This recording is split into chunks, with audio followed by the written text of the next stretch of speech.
Bonjour et bienvenue sur La Voix du Parfum. Faire entendre ce qui habituellement se sent, voilà ce que je propose dans ce podcast consacré au parfum. Écouter les fragrances, imaginer les effluves, se laisser porter par la voix et inviter l'ouïe et l'odorat à se donner rendez-vous avec votre imaginaire. Quel programme! Laissez-vous transporter par les parfums et les mots et savourons ensemble cette rencontre avec le parfum au travers d'interviews aussi passionnantes qu'inspirantes.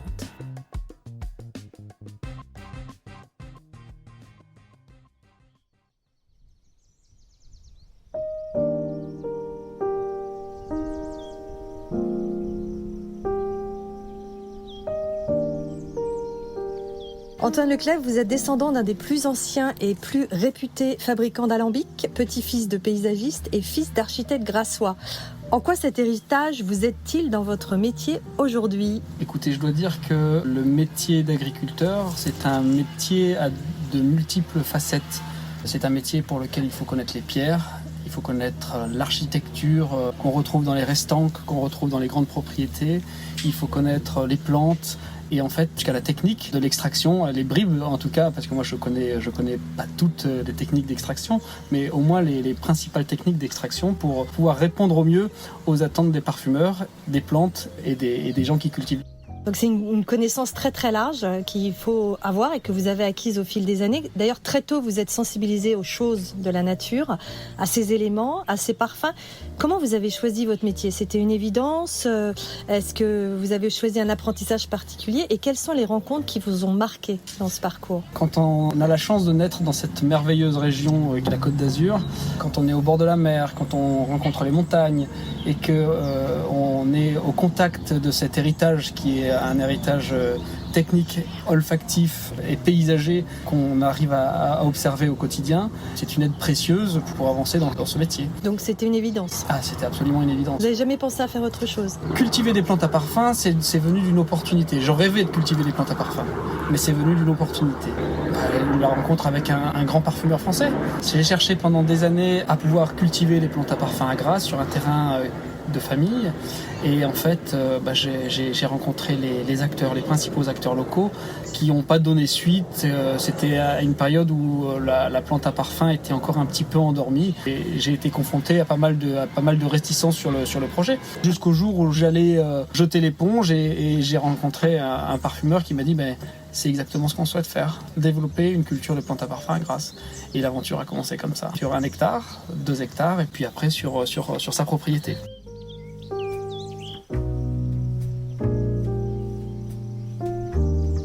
Vous avez fait des études entre-temps d'ingénieur en paysage, vécu une expérience de plus de 10 années avec un paysagiste renommé mondial, Jean Mus. Qu'est-ce que vous avez appris de précieux durant cette période ? Le métier d'agriculteur, c'est un métier avec de multiples facettes. Et le métier de maître d'œuvre, de paysagiste, c'est aussi un métier avec de multiples facettes. Il faut aussi connaître la terre, il faut connaître les plantes. Et en fait, c'est 2 métiers qui sont absolument complémentaires. Oui, ça a été une chance que de rencontrer Jean Mus et de parcourir avec lui des jardins autour de la Méditerranée et dans d'autres pays plus lointains. Vous êtes allé dans plusieurs pays avec lui ? Oui. Qu'est-ce qui vous a appris alors de ces pays étrangers ? Ça faisait partie de votre apprentissage ? C'était un peu un maître ? Pour moi, ça a été et c'est toujours un maître. Et ce que ça m'a appris, c'est avant tout l'humilité. Il faut se rendre compte qu'à Grasse, on a un héritage, on a un savoir-faire qui est extrêmement riche, qu'il faut préserver, mais que d'autres pays dans le monde ont eux aussi des savoir-faire qui ne sont pas les mêmes. Et donc c'est cette richesse, c'est le fait de savoir ce qui se passe ailleurs qui permet de justement apprécier à son juste titre la richesse qu'on a chez nous. Vous vivez, vous travaillez dans le pays de vos racines. En quoi c'est important d'être sur les terres qui vous ont vu naître, grandir ? Je suis né dans un jardin. À côté de ce jardin, il y avait des brebis, il y avait un âne. Et aujourd'hui, ce jardin existe toujours, mais les brebis sont parties, les ânes sont partis, les oliviers ont été transplantés, les maisons se sont construites. Quand ma grand-mère me parle de Grasse, elle me disait que Grasse c'était 4 lumières. Quand mon père me parle de son enfance à Mougins, il me disait qu'il allait fouler le raisin pieds nus au bas de la propriété, qu'il buvait l'eau directement du canal de la Siagne qui passait en dessous de sa propriété. Et à mon échelle, je me rends compte que la région se transforme, et se transforme dans un sens qui n'est pas le bon. En fait, la Côte d'Azur, c'est un rêve. C'est un rêve qui est en train de se transformer. Et si on ne milite pas justement pour préserver ce rêve, c'est dommage. C'est la mission que je me suis donnée et c'est la chance qu'on m'a donnée aussi de pouvoir aller dans le sens qui me plaît, dans ce sens de préservation. Préserver, développer des savoir-faire locaux en matière de parfumerie associés au métier de paysagiste pour sauvegarder ce patrimoine culturel paysager via une agriculture locale, c'est votre quotidien. Est-ce que vous pouvez nous décrire ce quotidien? Comment se passe? Alors, selon les saisons, on imagine que les journées sont différentes. Comment et avec qui vous travaillez? La première des choses qu'il faut savoir, c'est qu'il n'y a pas de recette de cuisine. Moi, je n'applique pas une recette. Chaque plante est différente, chaque plante a ses besoins. L'arrosage automatique, oui, mais très peu. La principale chose, c'est de visiter une propriété, de venir comme un visiteur et d'accompagner les plantes au mieux. Pour que les plantes soient heureuses, l'idée c'est de les accompagner, de les aider à se développer correctement, leur donner la quantité nécessaire d'eau et d'éléments pour qu'elles puissent se nourrir et de leur apporter toutes les conditions favorables pour qu'elles soient heureuses. Et des plantes heureuses, ça fait des belles fleurs et de bons parfums. Et de parfumeurs heureux. On espère.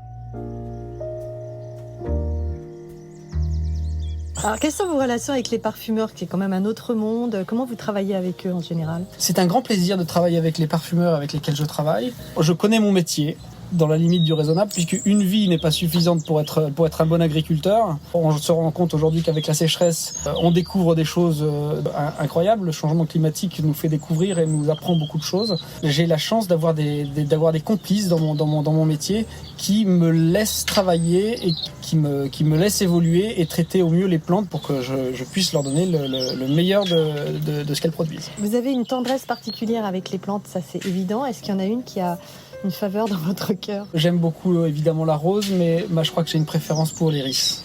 L'iris de Florence, qui a un parfum très intéressant et pour l'histoire qu'elle raconte, il faut savoir que l'iris, entre le moment où on la plante et le moment où on la récolte, c'est 6 années de travail. En plus des couleurs qu'elle apporte, le bleu azur dans les oliviers, c'est un vrai travail de longue haleine et un parfum extrêmement délicat. Et je crois que c'est une plante qui me plaît énormément.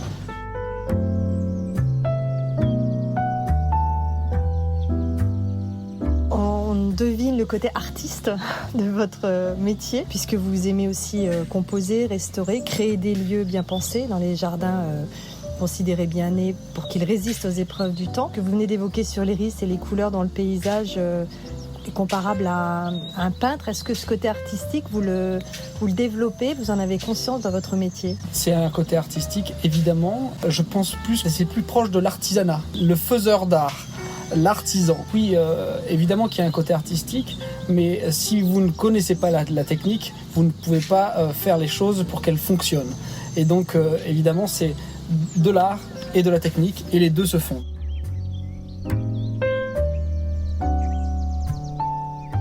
Dans cet équilibre, vous privilégiez une agriculture écologique, responsable et respectueuse. On ne peut pas cultiver aujourd'hui sans penser à toutes ces questions environnementales. C'est clair. D'autant plus quand on fait du parfum ou des productions qui vont rentrer dans des compositions cosmétiques. Et pourquoi aujourd'hui plus que peut-être il y a quelques années, indépendamment des aléas climatiques? La première des choses, c'est que j'imagine qu'une rose qui n'est pas traitée, une rose qui vit dans la nature et qui se développe sans produits chimiques, on va pouvoir s'appliquer sur soi. Ce n'est que mieux pour l'homme ou la femme qui va porter le parfum. Au-delà de ça, c'est vrai que cultiver en respectant les lois de la nature, je ne sais pas si c'est une question de moment, une question d'époque, etc.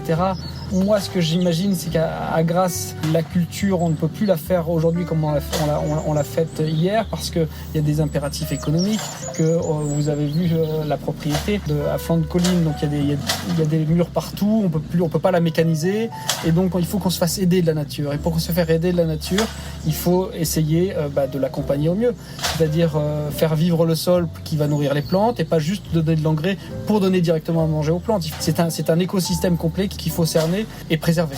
On doit plus s'adapter à la nature que l'inverse, vivre à son rythme, et aujourd'hui ça a d'autres exigences qu'il n'y avait pas autrefois. Disons qu'il y a toujours eu ces exigences, toujours. L'histoire de l'agriculture est simple. On a voulu s'affranchir de la nature à un moment donné parce qu'il y avait de moins en moins de main-d'œuvre, parce qu'il a fallu tirer les prix vers le bas et que la réponse chimique a été une très bonne réponse. Il faut dire ce qui est. Aujourd'hui, on se rend compte des limites de cette réponse chimique. Il faut savoir réapprivoiser la nature comme l'ont fait grands-parents, nos arrière-grands-parents, etc.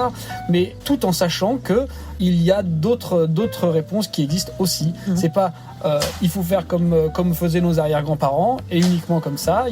Il faut savoir apprécier ce qui est bon de toute l'histoire de l'agriculture.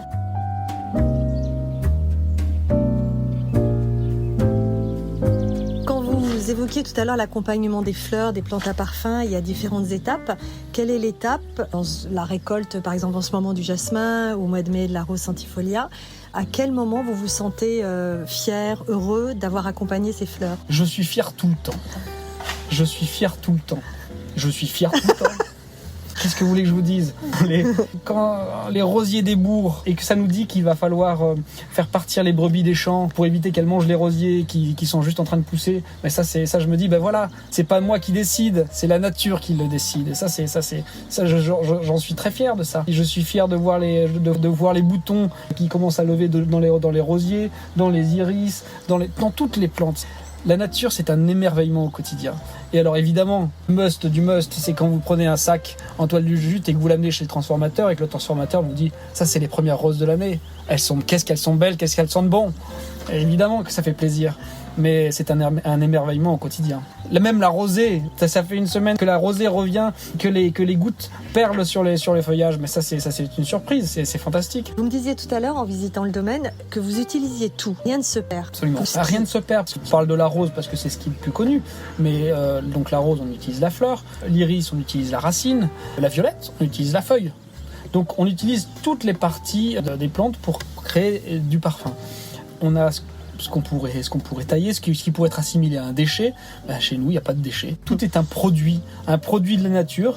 Alors, ce qui n'est pas utilisé pour faire du parfum, c'est utilisé pour être broyé, composté, réincorporé au domaine pour qu'il y ait le minimum de matière qui s'en aille, que le sol reste en permanence fertile.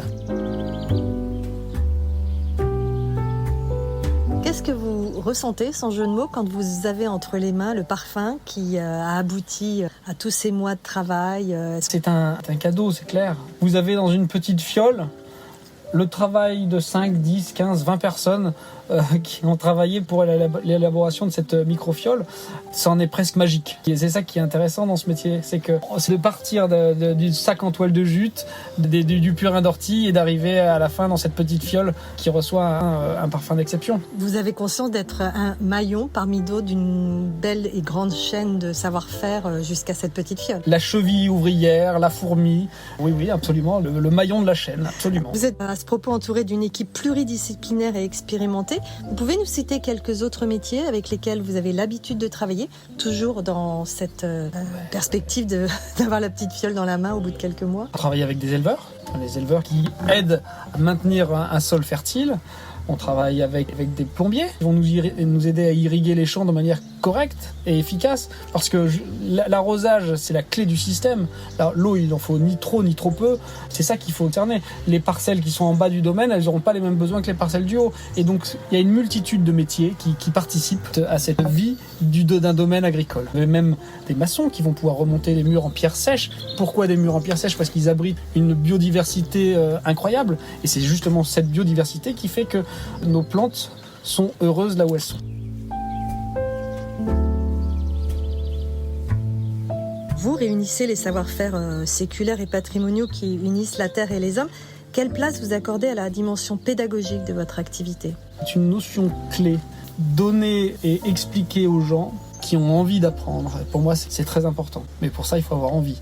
Et c'est trouver les gens qui ont cette envie de préserver, de pouvoir continuer une agriculture. Parce qu'avant tout, quand on dit que la rose, ça sent bon, quand on dit que le parfum, c'est de la sensualité, c'est du plaisir, etc., il faut avant tout se rappeler d'une chose, c'est qu'une rose, ça pique, que le sol, il est bas, et que la pluie, ça mouille, et que l'été, il fait chaud. Comment on va encourager la jeune génération à suivre vos pas? Qu'est-ce que vous leur dites? C'est dur, C'est extrêmement dur, mais quel plaisir.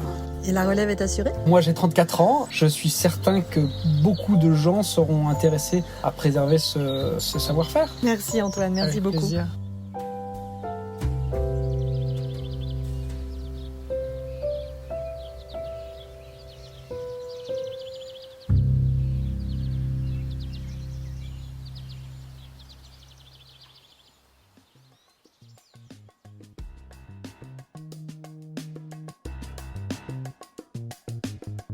Merci de nous avoir suivis sur La Voie du Parfum. N'hésitez pas à liker, commenter, partager et à vous abonner. On se retrouve très bientôt pour une autre interview ou lors d'une échappée belle sur La Voie du Parfum, le podcast. À bientôt!